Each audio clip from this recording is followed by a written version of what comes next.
I think we're good.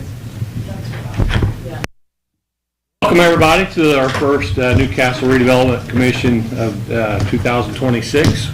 Welcome, Jamie. I appreciate you serving, representing the school board. I don't know if this was by appointment, vote, or if you drew the shortest straw. So, but He wasn't there. you didn't show up that meeting where they made this decision. And Josh Estel pointed at me and said, "You want to do that?" And I said, "Sure." Well, welcome aboard. Thank you. We have some housekeeping we need to take care of this morning as far as officers. Are there any suggestions or nominations to? I move the same slate be reelected. Second. Any other discussion? Any other nominees? Hearing none, we have a motion and a second. All in favor, aye. Aye. Those opposed? Once again, here goes another year. Mr. President, I turn this over to you. Thank you. First thing I want to do is explain this bandage on my nose. I had basal cell cancer removed a week ago, so it's doing well, and it's gone. Good, good, good. So happy about that. Yeah. Now I'll call the meeting to order, and That would have been an opportunity for them to make other changes since they had a knife in hand. well, we'll see what happens when the bandage comes Yeah, all off. right. Approval of treasurer's report. Do you want me to walk through it? Good. This one? Yeah. Do you want me to walk through it? Sure. Good morning. So you have two documents or two reports. We'll start with the one that has the City RDC Fund 501 Southeast Downtown as of December 31st. It's 2 pages. And so the way this was created is I worked with Ashley in the Clerk Treasurer's office in her accounting software and received reports and then created this this report. So it essentially identifies the expenses on a monthly basis, gives you a fund balance at the end of that month, and then I put some notes out to the side. Those notes are primarily related to projects. So we started the year on January 1st with $459,852.15 in the fund balance, and we ended the year with $580,878.90. Your total expenses for the year were just over $517,000, and the income was just over $638,000. I apologize. I thought I had that. Don't worry, it's probably your car warranty. It was, yes. Moving to the obligated funds report created for this meeting, your top line is that same fund balance, so it just carries over. And then because this is a planning document, I went ahead and I put in the February bond payment that has not occurred yet, but it will occur, of $88,900. And then I also backed out an estimated professional fees, with the key word being estimated. And then so available funds is just under $452. And then we have our usual project obligations. And then there's a blue line on the remaining number for round 2 BRAP of 2023, and then there's a green highlight on round 3 BRAP 2025. Those translate to the bottom part of the report where I have provided a breakdown of what is remaining in those two programs.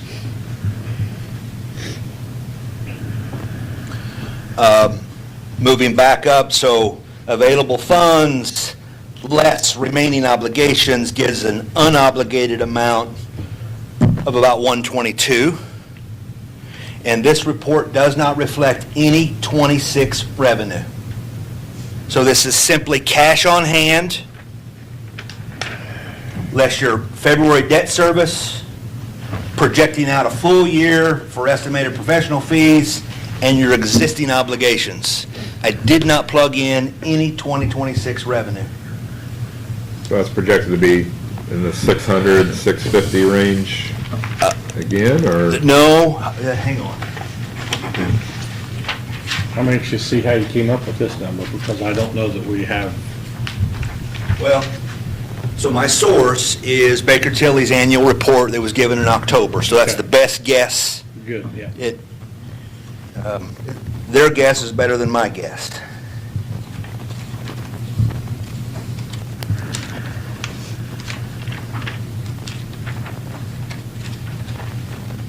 Jamie, I'll get you a copy of this Okay, thank when you. you can't sleep at night.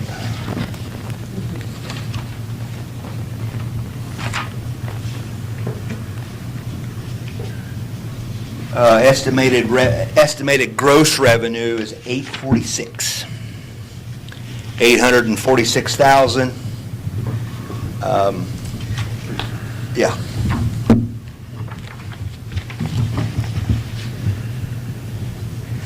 Now, that number won't be, that number won't be checked in reality until about June. The end of June is when the first tax draw comes in. And so that's why this document is conservative. It doesn't reflect 2026 revenue. And then I've identified your future obligations that were already approved, and actually deleted some, believe it or not. There was an obligation on there for the housing project of like $25,000 a year for 5 years, and we're not going to need that. So I just deleted it, and I did not reallocate it to anything else. So that's your future obligations. I'll be happy to answer any questions regarding these reports. It's There in it's in the unobligated, that 25,000. Well, it was in the future, so Okay. yes. If we were planning on paying it in '26, I would have created another line up here in the current obligations. Ashley and I are working on your other two accounts, and so that is the Northfield, and then your Indiana TIF, but really Indiana TIF is a bond payment only, and it's zero. So that'll be a really simple report. And then we're working on the Northfield, but there are very few transactions in Northfield.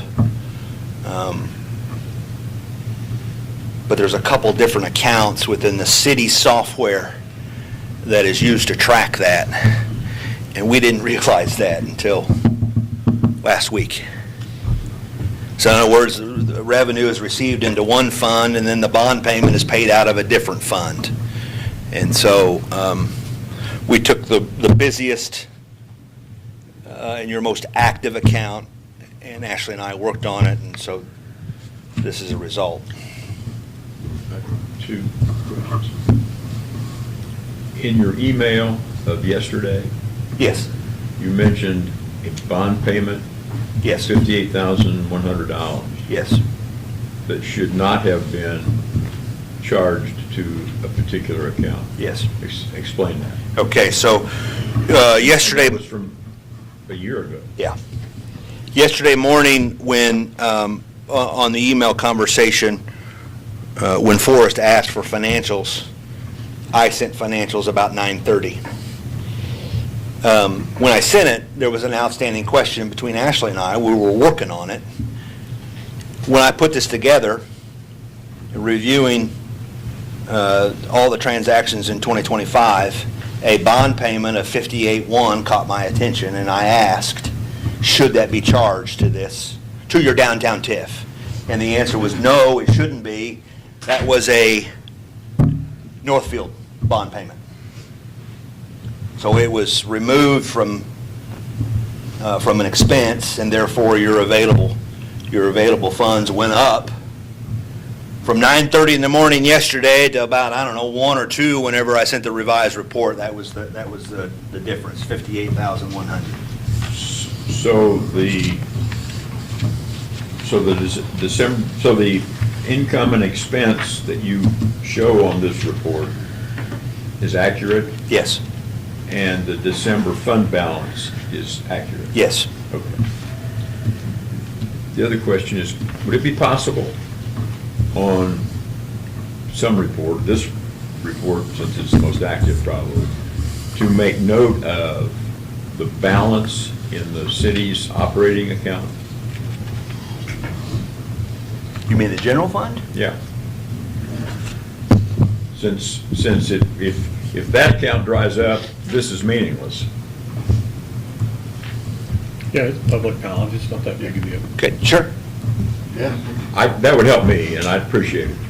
It also gives you a percentage in terms of, here's the total bank account balance. Well, Yeah, I can quit voting no. okay. We can add that. And Corey, one other request. I better get a pen. Is it possible to add the dates to these project obligations so we can see how old they are, so we don't get into another situation of you just striking an obligation off? And me not telling you? I will do my best on the older project Yeah, 'cause I know obligations. The top one, the high school greenhouse, goes back It- multiple years. it and there does, so- hasn't been any activity on it. Didn't Matt come up with money for that greenhouse? I believe he has, but I'll confirm that. And so the school doesn't need $5,000 from us anymore. I mean, I went down there and had a discussion, Come to Jesus? and they were gonna find the money. That was a pet project, I can't think of her name, sorry, my God. Man. Nan Polk. Polk. Nan Bell, Nan Cook, Nan Polk, yeah. So we could take that off then, maybe. I'll confirm. That's what they, okay. Forrest, I'll do the best I can Okay. to get a date. All right. The more recent ones are gonna be easier. Sure. Thank you. Uh-huh. And I've added your request to add the general fund balance. Thank you. And thank you for putting it together in this format. It's much easier to follow. But it's much easier to track your projects, too. Yes. And fortunately or unfortunately, the city software just is not geared that way. Plus, you're in a position to give that additional information. Absolutely. In a lot better position than Ashley. But we've worked well together, and we'll continue to work well together. Good, We do, don't we? good. That's good. Take some pressure off her. Thanks, Corey. Approval of the minutes. Scott, did you get your question answered for the minutes as presented? I got the question answered, but that doesn't necessarily change the minutes. But you're going to change the minutes Oh, I just wrote it on. to identify that agreement? You guys want to sign that one, since I wrote it on there, I can upload that. I couldn't hear any of that, so. So I move we approve the minutes with the amendment to the last line of to add further explanation of what the vote was for the Firestone mediation. And it was the ELOM testing, is that?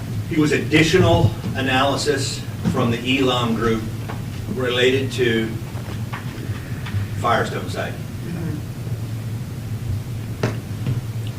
With that addition, I would second the motion. Those in favor? Aye. Opposed? Carried. While we're at that motion, and it's been voted on and carried, after you get done voting on it, I'd like to talk about that a little bit, because I've. Go ahead. What, do you want to vote on it first? That's okay. We can go back. We're going to have an executive session to talk about that. Okay, all right, then I don't need to ask that question. Okay. Have we acted on the treasurer's That's what, that report? was gonna be my question, yeah. I think it's just hanging there. You're right. Approval of the treasurer's report? I move we approve the treasurer's report as presented. I'll second. Those in favor? Aye. Opposed? Carried. Now, back to the minutes.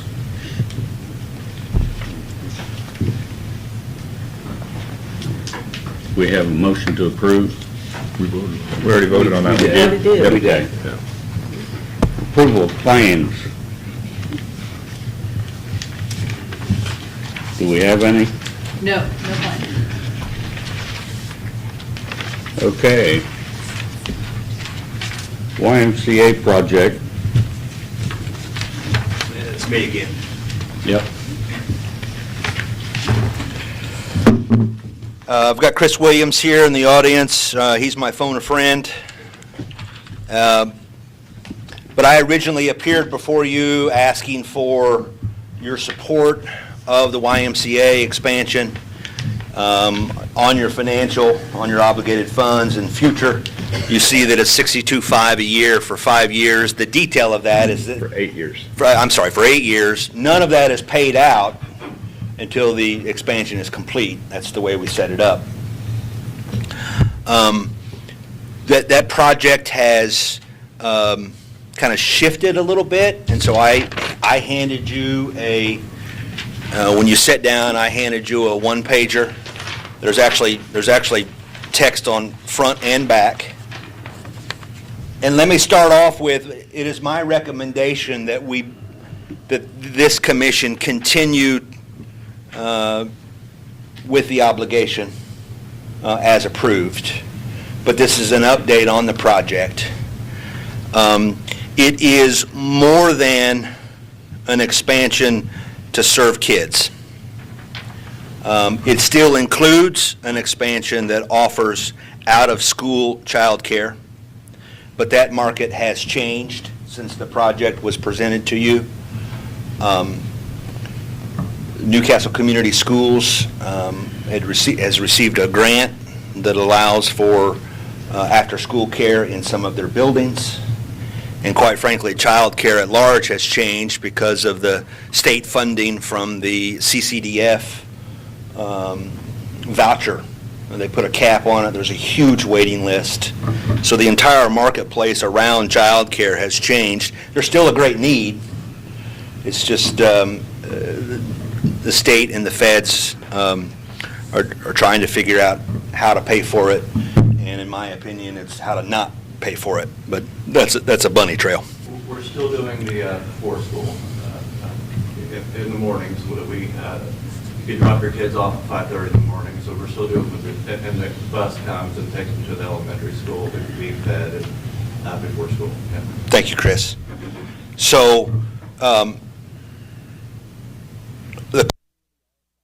I have said this from my arrival here 13 years ago. The YMCA, if you look at our demographics, if you look at the size of our community, we probably shouldn't have one, but we do. And it is a community asset. And their project, when I first presented to now, that's what this document is here before you. It's not just an expansion for specific child care services. It is more of a modernization and an expansion of the YMCA on the whole. From a construction standpoint, I totally understand it doesn't make sense to mobilize the contractors just to do part of it and then come back a little later just to do another part of it. So we're going to try to do it all at once. And on the back page, the total cost of the project is $4.1 million. Your commitment is $500,000 over 8 years. And then you can see the impact and the timeline. Groundbreaking is anticipated for the spring of '27. they're in the process of raising funds. And so that's why the timeline, they have a professional fundraising consultant hired to assist 2 volunteer campaign chair people, and that is Dave Nance and Jason Armstrong. I'd be happy to answer any questions. Chris is available to answer any questions. But you're the second place that I've been, because I helped, I guess, rally public support behind this project a few years ago. And those public partners include the County Redevelopment Commission, the City Redevelopment Commission, and then the third stop in a couple weeks will be the County Council. All told, the pure public support is $990,000. 500 from this group, 186 from the county. I'm sorry, it's 986. 186,000 from the county, and then a food and beverage award of 300,000 from the county. So last week I met with the County Redevelopment Commission to confirm their support.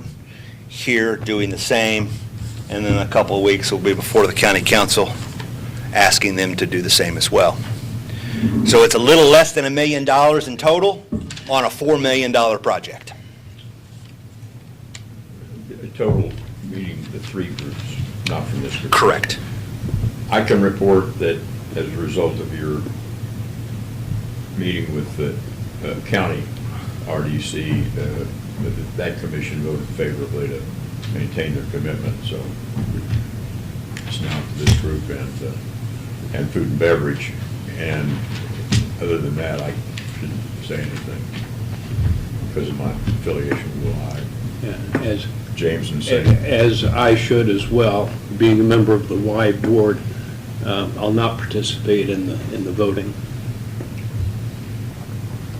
I think it's a staple for our community, and I think we should support it at every step of the way, and I would hate for us to drop the ball now. There's finally some plans put together and timeline put together, and I think it's to our best interest that we stay behind the Y and continue to push forward with that project. With that, I make a motion that we maintain our obligation as previously committed. Second. Those in favor? Aye. Opposed? And So it's 3 yes and 2. Show me abstain. 2 abstains. and Jim abstaining.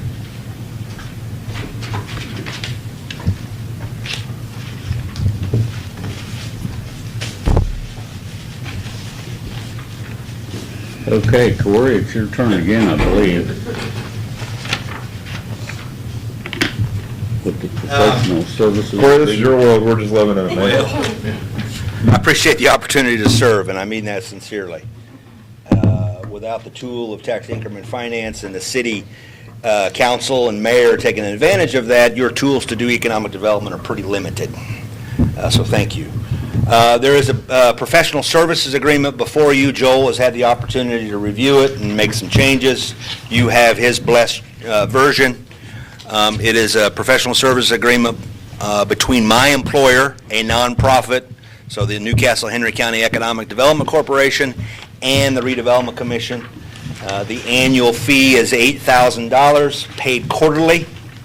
After the quarter ends, with the exception of the last payment in December, it essentially allows me to devote time to continue to keep your financial reports up to date and manage your projects. I will also do your compliance reports, and assist Ashley with those. The two main compliance reports are what is affectionately known as the April 15th DLGF report. I'll put that together based on the data, share it with you, and then Ashley can upload it to the gods at Indiana Gateway. And then also you have a annual spending plan which is another compliance document that the legislature put on you for transparency's sake, and so I do that as well. We've had one of these for a number of years, right? No, this would be the first one in my tenure. The County Redevelopment Commission has one.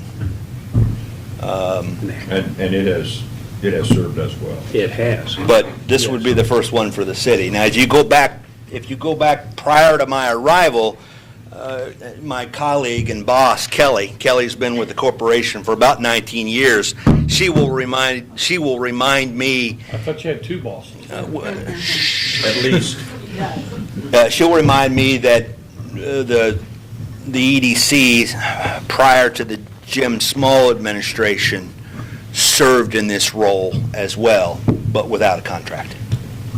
So history is kind of repeating itself a little bit. I'd move approval of the agreement as presented. They come from the fact that Joel was able to stretch the agreement out in eight pages or so. You know how long yours are. If he'd had more time, it would have been shorter. I commend Joel. That was me, actually. He just chose not to cut it down. So Corey, apologies for not asking when we were reviewing the financials, but the 40,000 that's estimated for professional fees, is this 8,000 included in that number? Yes. Okay. Stepping out on faith a little bit there, weren't you? Well, the wild card on the professional fees is if we do a special project and it requires the services of Ice Miller and Baker Tilly. That's where the 40,000 kind of goes out the window a little bit. Yeah, because I think we consumed that last year. Yeah. All right, so I'll second. Those in favor? Aye. Opposed? Carried. Main Street. Good morning. One. I wanted to start and give you an update on the Preserving Main Street grant and where we are with that. So we had our first construction meeting with the contractor, which is ML Taylor. We're really excited to have a local contractor handling the full project. That's the dream, so to speak, that we were able to get that done. And we had our pre-construction meeting and went over everything with our building owners, what to expect, all of the contractual obligations that go along with this being a grant, reminding the construction company that this is really the city's grant and that the building owners do not have any flexibility in the scope of the project at this point because the city has the easement. So everyone is aware of all of those things, as they should be. And our first construction meeting, where we will get most of the submittals, will be February the 10th, I believe, that Tuesday. And then all of the products will be ordered. I know that ML Taylor did tell us that windows are on about an 8-week lead right now. So once they get materials in and once the weather clears, because we are not wanting to pay for the winter conditions for masonry, that's an extra expense and we can wait. While we live on the ice planet Hoth for who knows how long, we will get started on construction. So we are looking at springtime, which I know is still kind of vague, but it is very much within reason that the preserving project will be completed this year. Before 2026 is out, we should be able to celebrate the completion of that project. The other thing, well, any questions about preserving? The other thing I wanted to share with you is you're probably aware that one of Main Street's main programs downtown as far as events has been our movie series at the Castle, and I just wanted to give you some statistics on that from 2025. We had 6,000 people visit the movie theater in 2025, and we actually started the movie program in 2024, so that was a 22% increase in 25 over how many we had attend in 24. And the visit frequency, this is all Placer AI data, which is a GIS system that, you know, like if you don't turn off your location on your phone, then they can just track you wherever you go. That's what this is. And Corey's office put this report together, so thank you to Kelly, who is. Thank you to Yeah. Kelly. The visit frequency was 1.75, which means almost everyone who attended one movie came back and attended another one. And I think that that is important as well. And then the final stat that I wanted to share with you is that 40.5% of the people who came to the movies in 2025 were from outside the 47362 zip code. So we were bringing people into the downtown. The vast majority of that 40% was from within Henry County, but we were pulling in some outliers as well, probably with events like having Sammy Terry here. That was a big hit. And so we think that that program is going really well. It will continue this year. Our first two movies coming up are on Valentine's Day. We're going to show The Notebook. And then on March 21st, we are going to show Hoosiers. It is the 40th anniversary of the movie Hoosiers this year. And so we're going to be showing that. I've been in contact with someone who lives in Illinois who has collected a lot of Hoosiers memorabilia, so he's coming and bringing that stuff to set up, and we're going to have some other things going on there. Probably have Main Street closed just between church and, Race. And we're looking forward to that day, hoping for good weather. It'll be a lot of fun. I think that's all I have for Main Street. I know BRAP is next, and I might kind of tag Corey in on this. He's been doing a fantastic internal audit on everything from what was left from 2023, as well as what we've done in 2025.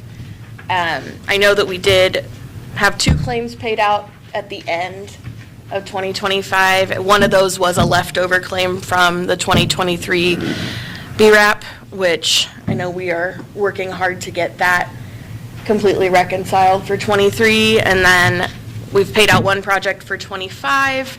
And I know another project is complete. We're just waiting on them to submit their receipts so that, and to sign their lien so that we can pay out their claim.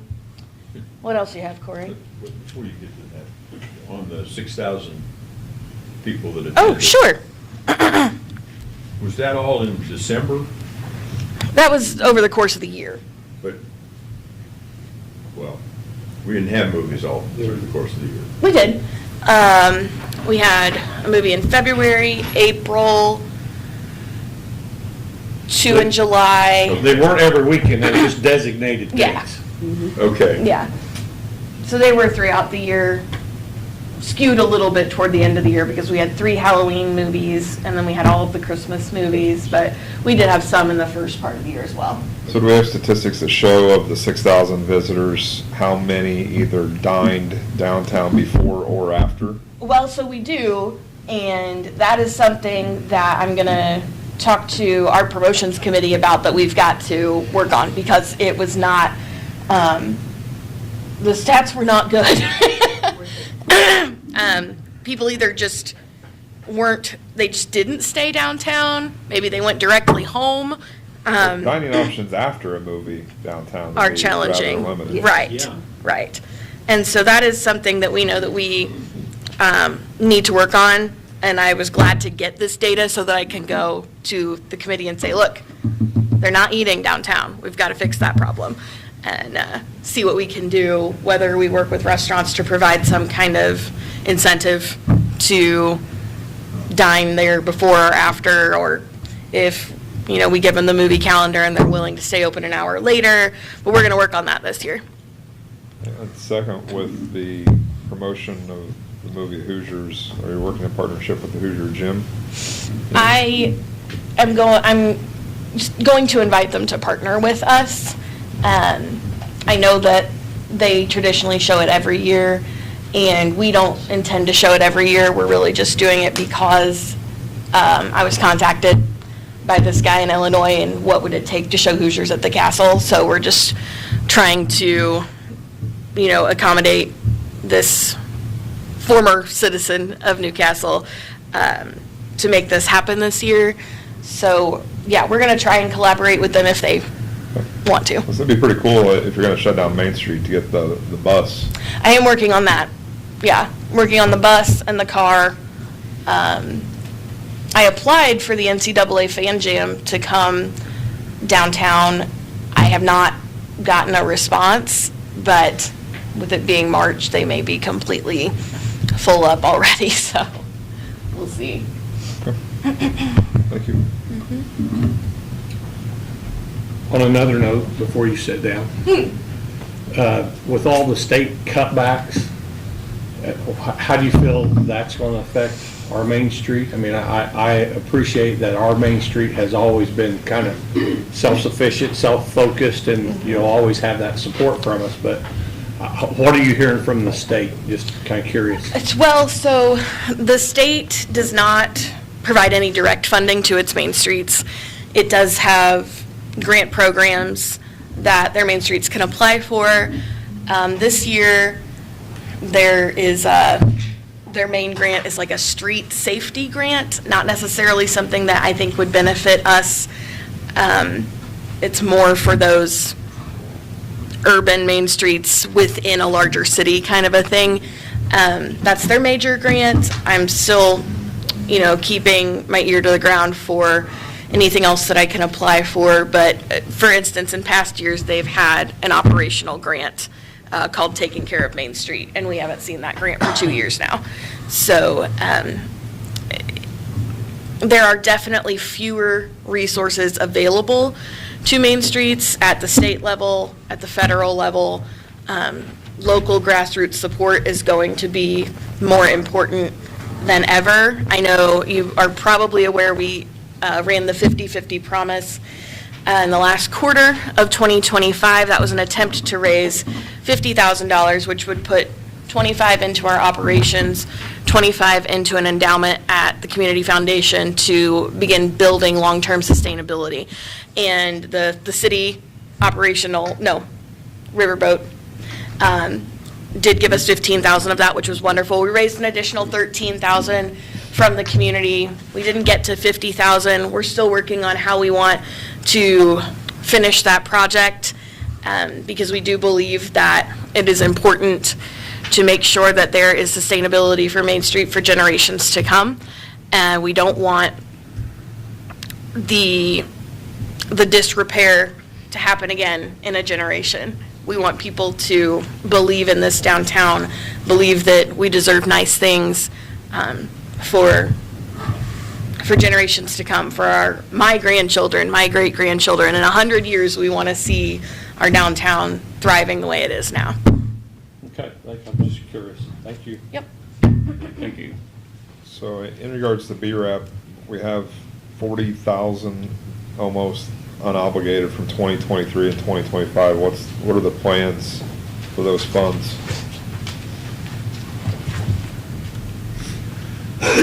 So by way of reminder, BRAP is managed by a committee that it operates independent of this commission and independent of the Newcastle Main Street Board, independent in such a way that it reviews the requests and makes the funding recommendations. If you all choose not to fund it, then not very independent. But the committee's going to get together and we have a couple items to review, and one of the items is do we want to advertise another round using the remaining funds and see if we can get those obligated.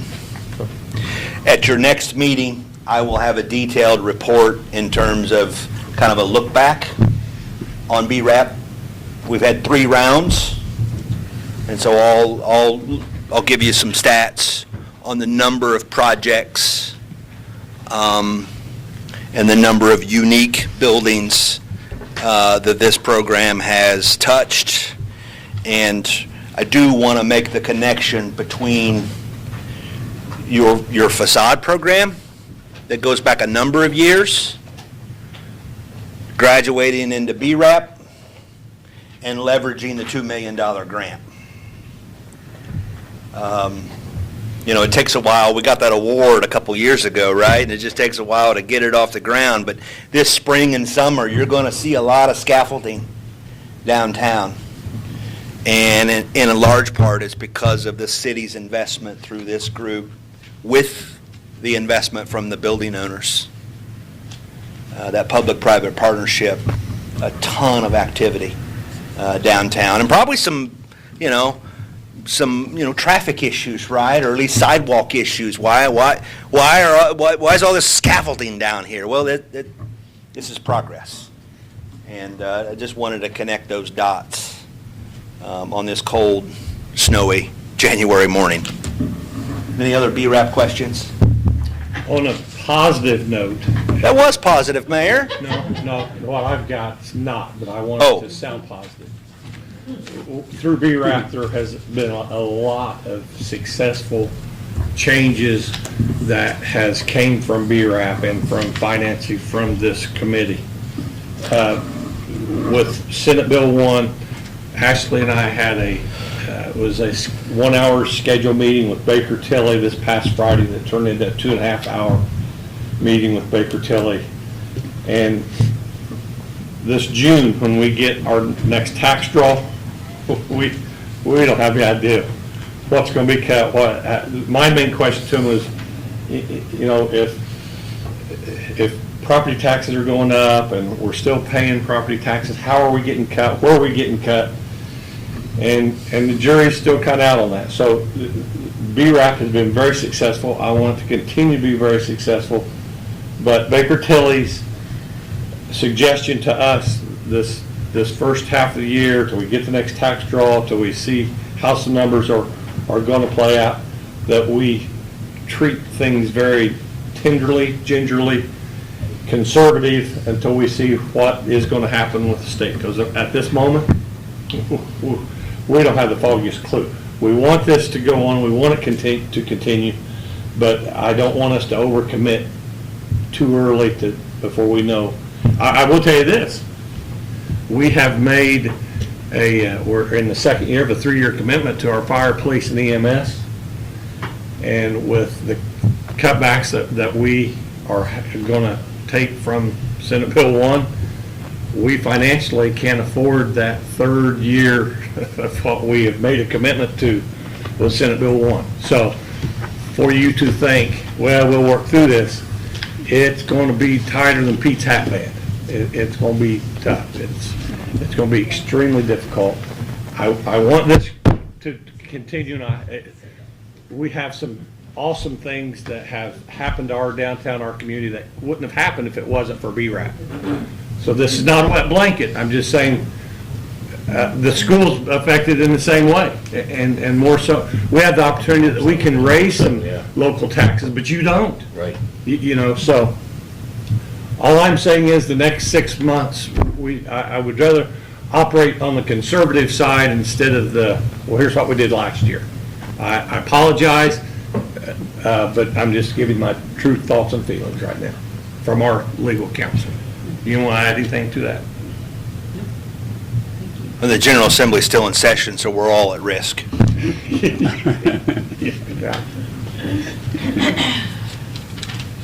Okay, we're supposed to be in executive session Right on cue. right now. Yeah, that was pretty good Can I say something timing. real quick? I'm not even going to ask for money. Good thing. You can talk all you want. I'm Carrie Barrett with Henry County Community Foundation. I just want to tell you guys that I have some really exciting news. Good. already know, I believe. But Lily challenged us in the summer to make a match for their Gift 9. So if we raised $375,000, they would give us $750,000. So we said, hold our beer. Don't tell Jennifer I said that. But we raised $375,000 in a little over 3 months. So we have already met our match before Lily has even really allowed us to start matching. So I just wanted to let you guys know that in the last 2 years, we have